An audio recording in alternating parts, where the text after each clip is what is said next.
Natagpuang patay si dating DPWH Undersecretary Maria Catalina Cabral matapos umanong mahulog sa bangin sa Cannon Road sa Benguet.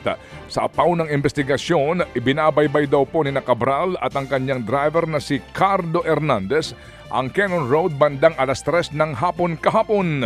Sabi po ng driver na si Hernandez, nagpunta raw si Cabral sa Baguio City para magpawala ng stress.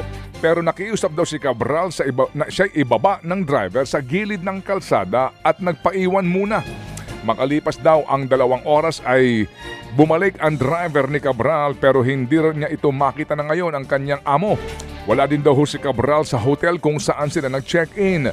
Dahil nga po sa inaabot na ng gabi sa paghahanap, nagpatulong po si Hernandez sa mga pulis. Alas 8 na po ng gabi nang madiskubre ng Baguio City Police ang bangkay ni Cabral sa bangin malapit po sa Buwed River. Bali-bari raw ang buto ni Cabral mula sa pagkakahulog. Inaatasan po ng ombudsman ang mga otoridad sa naturang lalawigan na isecure kaagad ang cellphone at ilang pang gadgets ni Cabral.